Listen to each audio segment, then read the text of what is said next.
we can't have some common sense gun legislation.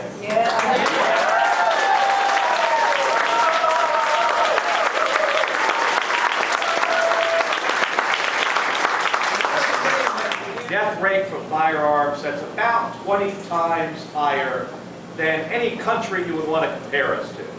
You know, that's pretty significant. It's been going on for a long period of time.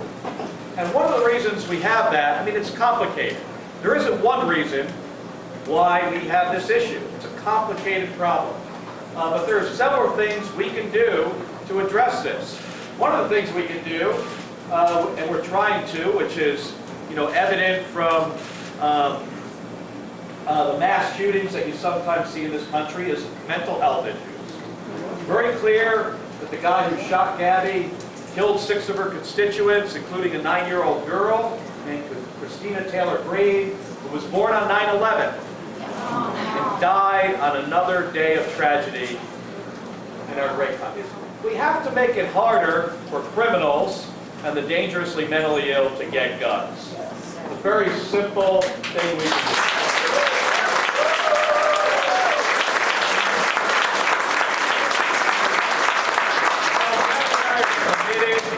To working hard on this issue. We know it's not going to be a short-term fix.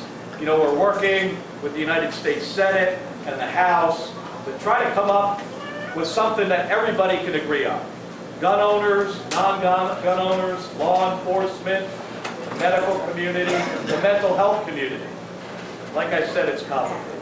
Now, we recently had a vote in the Senate on what we thought was a reasonable piece of legislation that would extend background checks to gun shows and to the internet. And it didn't pass. And there are members of the United States Senate that I think have, legitimate issues. The way people think about guns in North Dakota is a little bit different than Arizona. It's a lot different than New York or New Jersey. It's different even than Alaska. And that's one of the reasons why we're here in North Dakota. Because we want to see and hear how this affects you. Gabby spent 6 months in the hospital, another year in Texas. I held her hostage in Texas. Trying to recover from a horrific injury. But she's committed. Gabby reminds me each and every day to deny the acceptance of failure. She will not give up.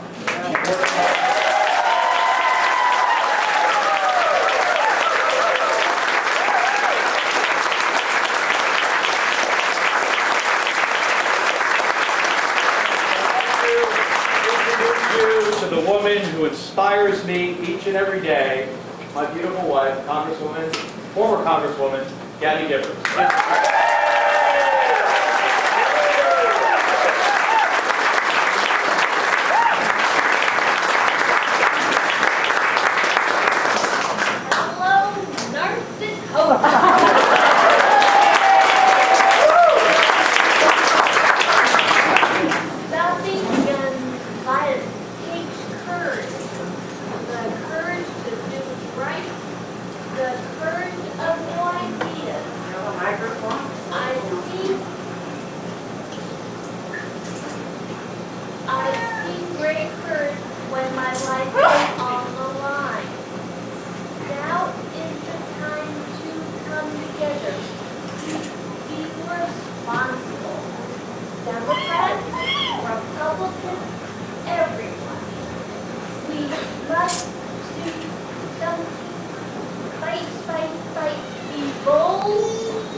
Coffee shop, Angelique. She was not expecting us to take over the place.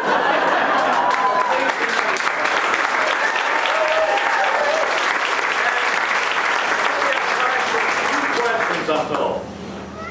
So I'm going to repeat the question. The question was, as a 17-year-old girl, which I am not,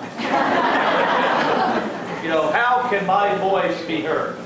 She isn't able to vote, and she thinks people often underestimate the power of youth advocacy and how do kids, 17-year-olds, have a voice.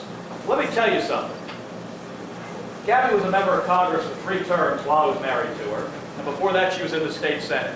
You know, people really underestimate the power of a phone call and a letter to their representative. Let me tell you the math. So each member of Congress in the House represents about 700,000 people.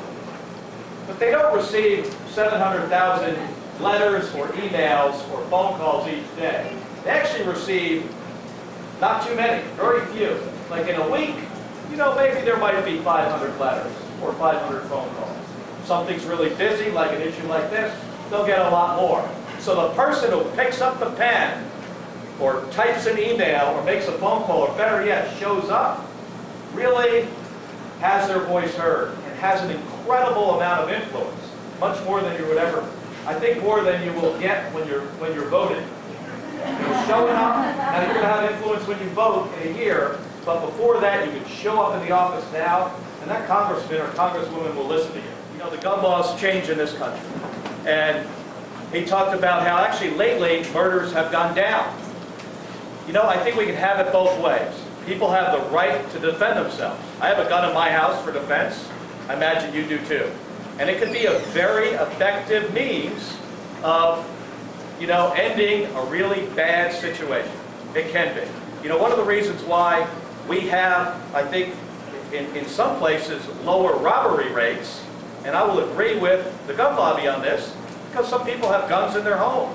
It's not a bad thing. I don't think it's a bad thing for somebody to own a gun. I own more than one.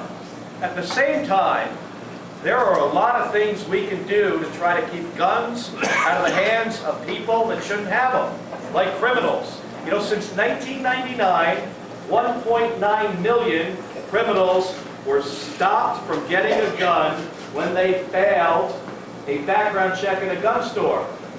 1.9 million. How many of those folks went to the gun show or on the internet? Probably a lot. And probably a lot of them committed a lot of crimes, some violent crimes. We don't know how many. If a background check is good enough when you buy a gun in a gun store, like I'm sure you have, and you probably didn't have a problem with it, why shouldn't that be the law at the gun show or on the internet? It really should be, and it